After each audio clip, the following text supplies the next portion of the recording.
always from the heart of the city, and now on demand 24/7 on the CHFI website. This is the soundtrack to a Christmas gift unlike any other. And I'm Don Jackson, around the world on the internet. It's Christmas Eve, and I'm so pleased to be allowed to share an hour of it with you. A chance for me to wish you, your family and friends, all the joys of the season. This broadcast returns daily right after New Year's Day. It's been a busy time around our house as we prepare for our small celebration of the season. It's been a tough year for so many, and so I thought this story appropriate for this night. It was a request from a listener that I read it once again. This hour, as we celebrate a part of Christmas Eve together, The Gift of the Magi, a Christmas classic that speaks to the heart of the season, especially this year. I'm Don Jackson with Lovers and Other Strangers from iTunes and CHFI.com.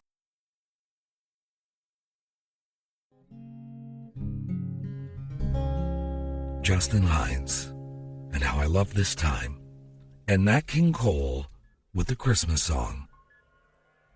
The very best of the season to you and your family. I'm Don Jackson from iTunes and CHFI.com.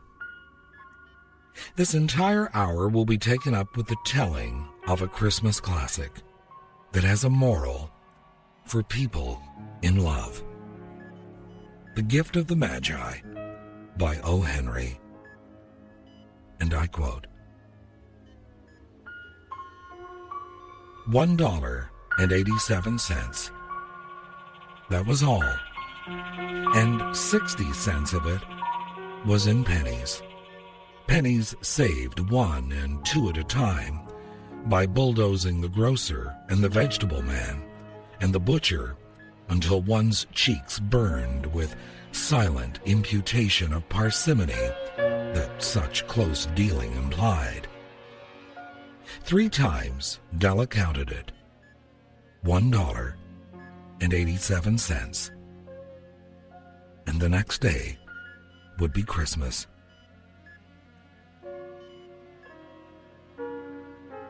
There was clearly nothing to do but flop down on the shabby little couch and howl. So Della did it, which instigates the moral reflection that life is made up of sobs, sniffles, and smiles, with sniffles predominating. While the mistress of the home is gradually subsiding from the first stage to the second, take a look at the home. A furnished flat at $8 per week. It did not exactly beggar description, but it certainly had that word on the lookout for the mendicancy squad. In the vestibule below was a letter box into which no letter would go, and an electric button from which no mortal finger could coax a ring. Also appertaining thereunto was a card bearing the name Mr. James Dillingham Young. The Dillingham had been flung to the breeze during a period of prosperity, when its possessor was being paid $30 per week. Now, when the income was shrunk to $20, the letters of Dillingham looked blurred, as though they were thinking seriously of contracting to a modest and unassuming D. But whenever Mr. James Dillingham came home and reached his flat above, he was called Jim and greatly hugged by Mrs. James Dillingham Young, already introduced to you as Della, which is all very good. Della finished her cry and attended to her cheeks with the powder rag. She stood by the window and looked out dully at a gray cat walking a gray fence in a gray backyard. Tomorrow would be Christmas, and she had only $1.87 with which to buy Jim a present. She had been saving every penny she could for months, with this result. $20 a week doesn't go far. Expenses had been greater than she had calculated. They always are. Only $1.87 to buy a present for Jim. Her Jim. Many a happy hour she had spent planning for something nice for him, something fine and rare and sterling, something just a little bit near to being worthy of the honor of being owned by Jim. Unquote. More of O. Henry's classic story shortly, with Lovers and Other Strangers from iTunes and CHFI.com.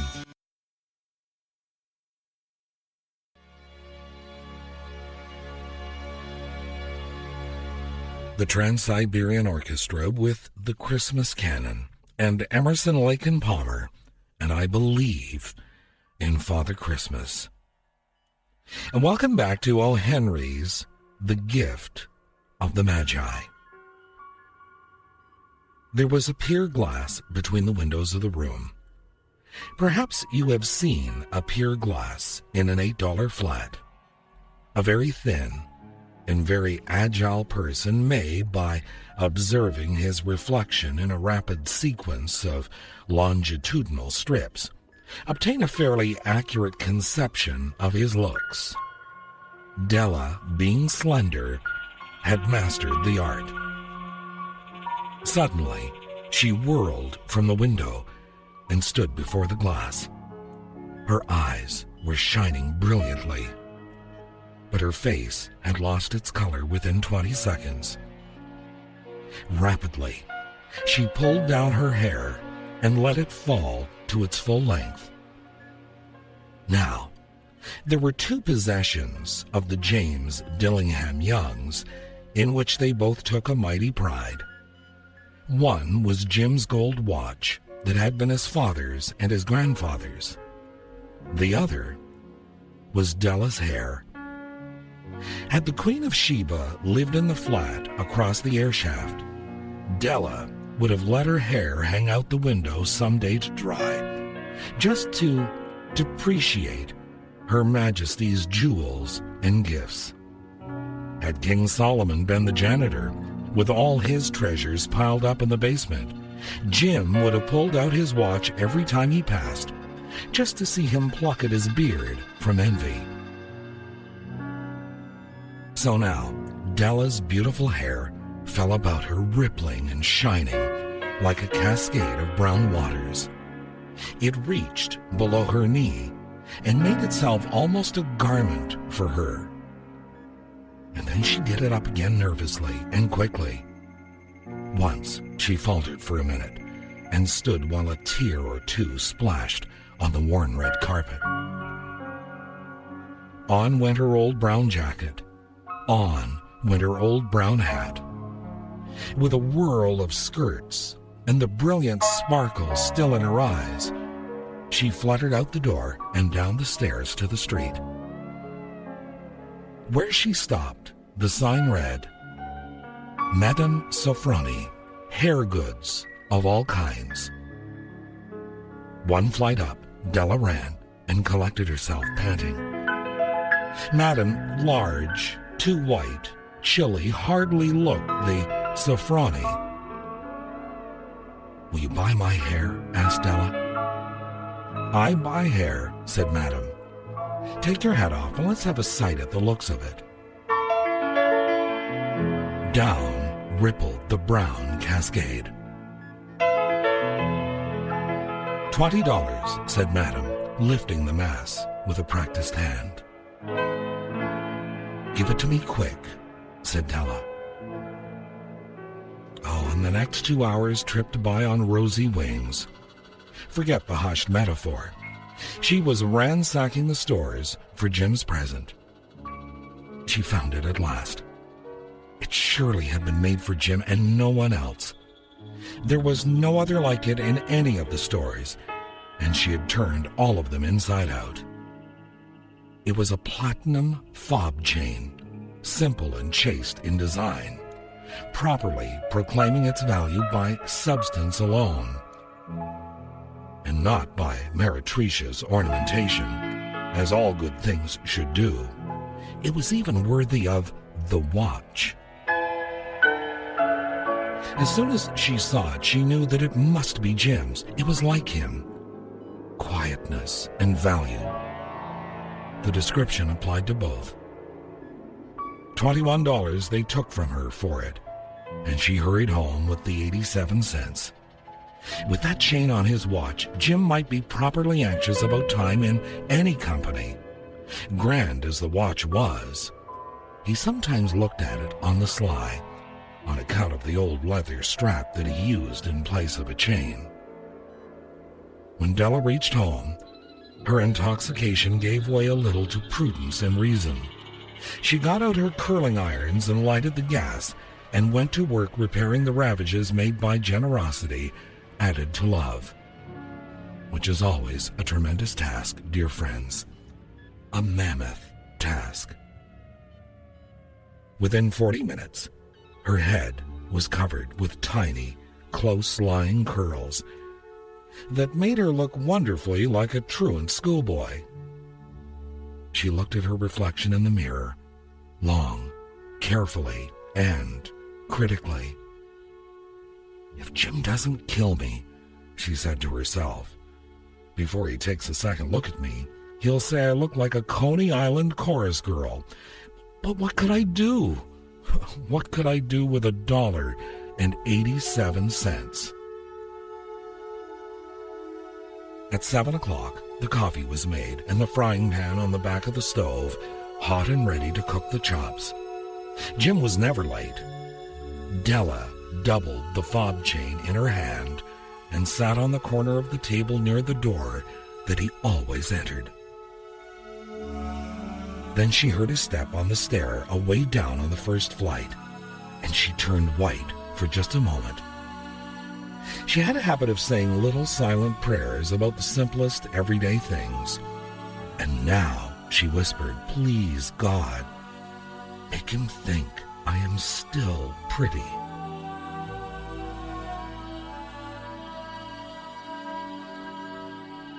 And the story continues shortly, with Lovers and Other Strangers from iTunes and CHFI.com on this Christmas Eve, 2009.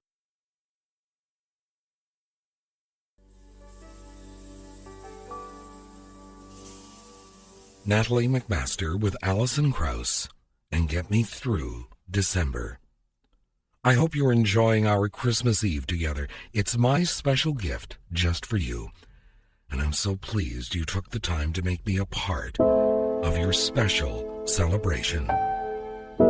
More of O. Henry's The Gift of the Magi.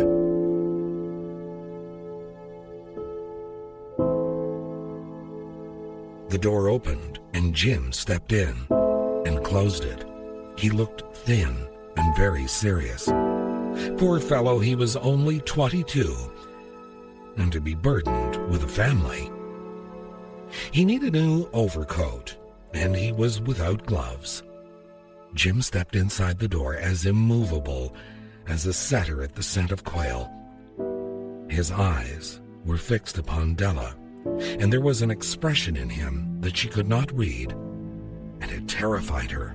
It was not anger, nor surprise, nor disapproval, nor horror, nor any of the sentiments that she had been prepared for. He simply stared at her fixedly, with that peculiar expression on his face. Della wriggled off the table and went for him. "Jim, darling," she cried, "don't look at me that way. I had my hair cut off and sold it because I couldn't have lived through Christmas without giving you a present. It'll grow out again. You won't mind, will you? I just had to do it. My hair grows awfully fast. Say Merry Christmas, Jim, and let's be happy. You don't know what a beautiful, nice gift I've got for you. You've cut off your hair? Asked Jim laboriously, as if he had not arrived at that patent fact yet, even after the hardest mental labor. Cut it off and sold it, said Della. Don't you like me just as well anyhow? I'm me, without my hair, ain't I?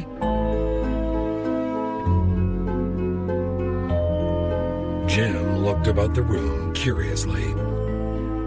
You say your hair is gone, he said, with an air almost of idiocy.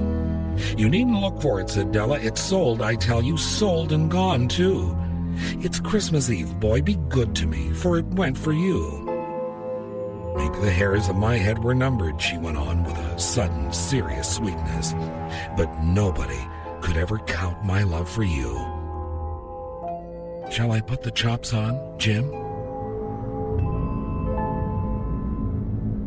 Unquote. The story continues shortly with Lovers and Other Strangers from iTunes and CHFI.com.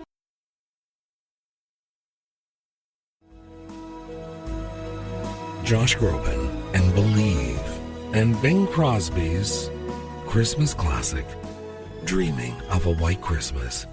Thank you for sharing a part of your Christmas Eve with me. I'm Don Jackson with Lovers and Other Strangers from iTunes and CHFI.com, and more of O. Henry's The Gift of the Magi.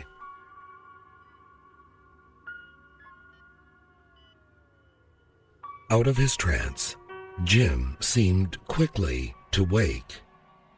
He enfolded his Della. For 10 seconds, let us regard with discreet scrutiny some inconsequential object in the other direction. $8 a week, or $1 million a year. What is the difference? A mathematician or a wit would give you the wrong answer. The Magi brought valuable gifts, but that was not among them.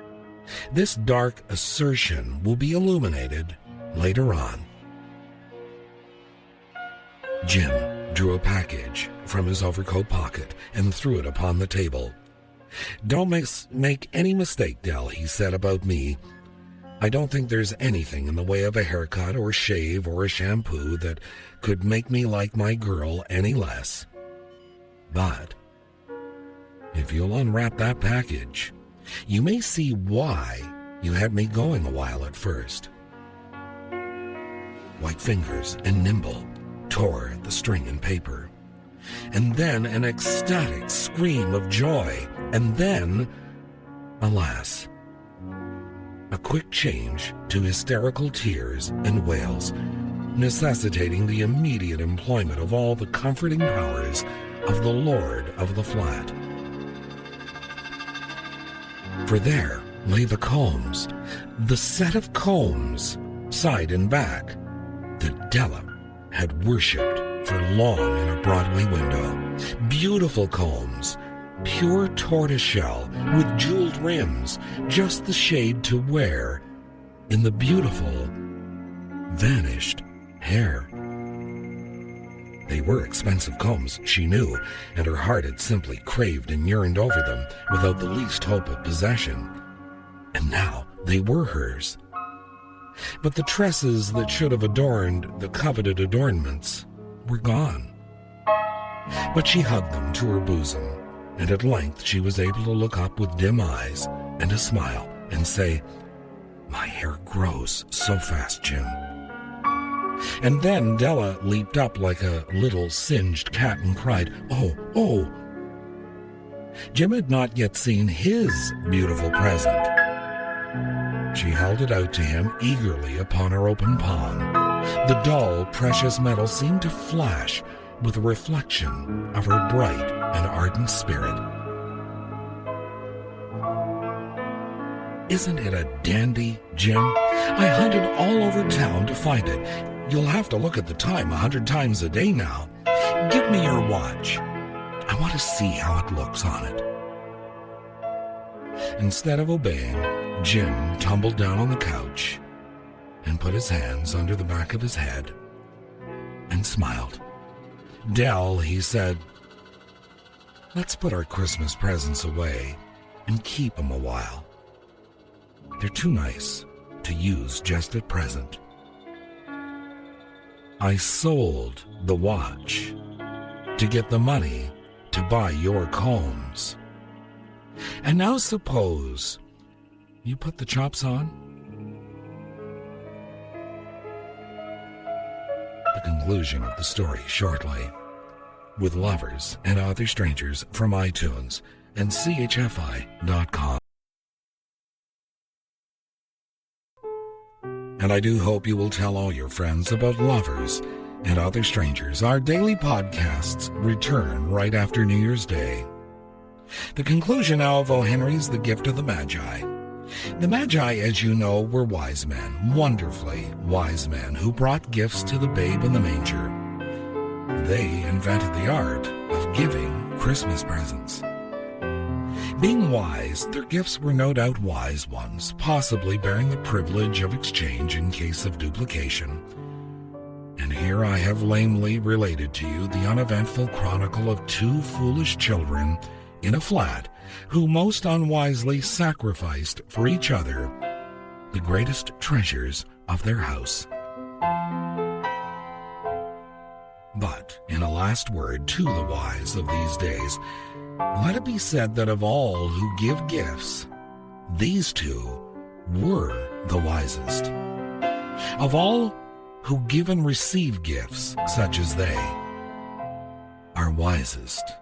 Everywhere they are wisest. They are the Magi. O. Henry's The Gift of the Magi. Throughout the years, you and I have spent a few moments together on this night. I'm so pleased I could share these few moments with you in this podcast. To all those emergency personnel who are working this Christmas Eve, I wish you a quiet and safe night. Thank you for your service. To those overseas serving our country, we're remembering you this night and also thanking you for your service. I'd like to take this moment to also thank you for all your support over this past year. I think we're all relieved to put the year behind us. Our daily podcast returns after New Year's Day. From my family to yours, I wish you peace and joy this night and tomorrow, Christmas Day 2009. And here's to a happy, healthy, and prosperous 2010. I do hope you will tell your family, friends, and colleagues how to hear Lovers and Other Strangers from CHFI.com and iTunes. I'm Don Jackson. Good night. Sweet dreams. I'm Don Jackson.